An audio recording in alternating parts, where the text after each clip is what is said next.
More local news tonight. Renovations at the new Gamble Montessori High School are complete. Take a look here. The school celebrated with a big grand opening. Taking a look at some video from tonight's first open house. The school held a ribbon cutting ceremony and also gave some tours to families. It also had its fall concert with performances from the band and choir. Excitement is really through the roof. Students, parents, community. We've got teachers in the building. You only get one grand opening, one ribbon cutting ceremony. Today's that day for us, so we're very excited. And you can kind of feel it when you walk around campus. More than 500 students are attending classes at the site of the former Mercy High School. That school went through months of renovations, including new windows, the heating and cooling system, and updated technology. Developing at 11, a top U.S. diplomat testifies there was a quid pro quo with Ukraine, and it came from President Donald Trump. William Taylor ran the embassy in Ukraine after Ambassador Marie Yovanovitch was ordered to return to Washington. Now, he told lawmakers in a closed-door hearing that aid to Ukraine was contingent upon that country's new president publicly promising to investigate former Vice President Joe Biden and his son Hunter. So far, the White House has not responded to Taylor's testimony. How are things going in the city of Cincinnati, you may ask? Well, tomorrow, Mayor John Cranley will give us an update. He will deliver his annual State of the City address at 6 p.m. It's happening tomorrow night at Memorial Hall and Over the Rhine. Cranley will likely talk about a number of things, meaning the successes of the city and also maybe the problems of the city, along with his goals for the upcoming year. All right, coming up, off the road, an Indiana school bus carrying students crashes through a building. The number of students on board at the time and the damage to that business. And a warning before the holidays. Amazon's hot toy list might be a little misleading. John Matarese is on your side with a consumer alert so you don't waste your money. And straight ahead, the countdown already on here. The PNC Festival of Lights just weeks away. The big changes you can expect this year just announced tonight. 9 on your side at 11 is back after the break. You're watching 9 on your side at 11. New video tonight. Take a look with me. An Indiana school bus crashes into a building while students are on board. This all happened in Indianapolis during the ride to school. Police say the bus went off the road and crashed through the wall there of the pawn shop. 23 high school students were on the bus at the time. No one was injured. It's not clear yet what caused that bus to go off the road. This week, 2 medical marijuana dispensaries are opening up for business in the tri-state. Bloom Medicinals is in the village of 7 Mile on South Main Street. It opens at noon on Thursday. Another facility called Strawberry Fields is set to open on Friday in Monroe. The state of Ohio approved provisional licenses for 56 dispensaries last summer, including these 2 locations in Butler County. New at 11, Amazon's hot holiday toy list is apparently not what it seems. As you start to think about what to buy for the holidays, you're going to want to listen to this new warning. Consumer reporter John Matarese explains why the list is misleading so you don't waste your money. Ever wonder how toy sellers decide which toys will be this year's hottest? Is it tests from 4-year-olds or surveys of moms? Well, you'd be amazed at the answer. According to Fortune magazine, when it comes to Amazon's hottest toys, money talks. Forbes says companies pony up millions of dollars to be included in Amazon's annual holiday toy guide. This year's toys include a Lego Disney Castle, VTech Magical Unicorn, and many more. But Fortune says Amazon sells spots in its annual toy guide for as much as $2 million each. The more sponsors pay, the more toys they get to nominate for the list. Parents then look at Amazon's toy guide for ideas on what to buy. Amazon's not alone. Bloomberg News says Walmart charges toy makers $10,000 per item to be on its buyer's pick toy list. So keep in mind that next list may be a paid ad, not an independent review by kids. So don't waste your money. I'm John Matarese, 9 on your side.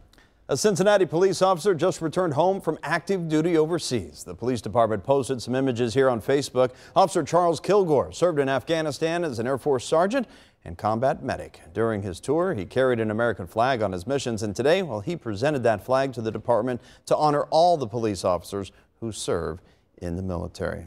Welcome home, Sergeant. All right, we have an update to a story we first brought you last night at 11. A group working to restore a neglected cemetery is getting some help now with their efforts. The Augusta Hillside Cemetery is the final resting place for many veterans.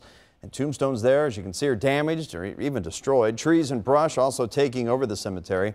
Volunteers now have spent months trying to clean up and fix what they can. Now, in response to our story, a group of homeowners is holding a bake sale. It will happen this Saturday at 9 a.m. at the IGA in Augusta. All proceeds will go to help volunteers restore that cemetery. And believe it or not, we are just now weeks away from the PNC Festival of Lights at the Cincinnati Zoo. And tonight, we're learning about what's different this year. One big change, families can search for Fiona fairy statues through Fiona's Fairyland. They can also pose for festive photos in the Hippo Hut, which will be decorated with a holiday backdrop. The zoo also plans to add several new giant lanterns, and some will be themed for the upcoming Rue Valley exhibit. The Festival of Lights kicks off November 16th and runs through January 4th. Chief Meteorologist Steve Raleigh here now. Hard to believe we're already talking about the holidays. I tell you, wait till you see. I'm going to do a little extended forecast for folks out through Halloween just to see what the trends are. All right. Let's just say it might fall right into line with thinking about the colder weather. All right, let's show you what's up here in our 9 first warning weather. And we start off with what you'll have right out the door first thing in the morning. And as we look at things and head that way, you'll notice how skies will be clear and we'll have some light winds. Temperatures are going to be in the rather chilly 40s right out the door. So the kids will definitely need maybe a sweatshirt, light jacket standing at the bus stop. You might need something yourself as well. In fact, as you look at the numbers, around the tri-state, I've got some upper 30s in some spots and lower 40s in others.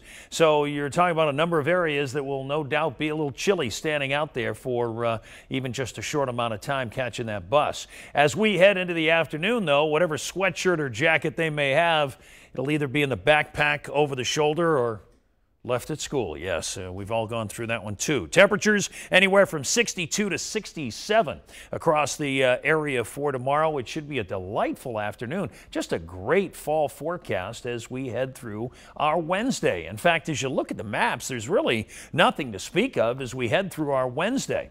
What we do have, in fact, is a little bit of that warming from today. We were at 64, and then we're going to continue to see some warm air fly in here for Thursday. And we'll just see a few clouds around, maybe some higher clouds, but it looks like a really nice day as well. Now, as we head to the end of the week, looks like there might be some changes. First, we've got a frontal system that could very well be kind of flying through the area from Thursday to Friday. And as a result, we're going to start to pick up some clouds, especially on Friday, and we could see a chance for rain then on Friday. But I think it'll be more clouds the way things are looking. But there's a weather system to the south that you need to see coming our way, and here it is. And as we head to the weekend now, it's looking like Saturday may catch some rain, some legitimate good rain and showers, and maybe throw a monkey wrench into some plans of yours. Now, this is a change even from earlier tonight. There's been a little update in a lot of the different models, so I had to kind of change up the forecast. And so we'll keep an eye on this. Whenever we have something this abrupt, change from like one model pattern to the next one in a short 6-8 hour time frame, I start getting a little suspect. But right now it is looking like that rain will come up over the top of us as we head through Saturday in the forecast. Now, I told you I'd look ahead a little bit. In fact, into this next weekend, it looks like temperatures may be a little bit in the way of cool to mild, but not bad. You'll see where all the cold air is locked in, and watch how as we get closer to Halloween and maybe heading out for trick-or-treat, how there's just way too much blue on that screen going into the end of the month. So we'll watch that trend. Right at the moment, it looks like it very well could be cold. The interesting thing, though, is on the big pattern for 30 days, NOAA has said we've got a pretty good shot to maybe see warmer than average temperatures across the area and really across the United States. If you want to take a closer look at that, it's on my Twitter feed there. So it's 52 degrees outside, but look at Middletown, already down to 43. And as we get up in Cincinnati in the morning, it's going to be 41, mostly clear, and then 67 in the afternoon for that nice day. So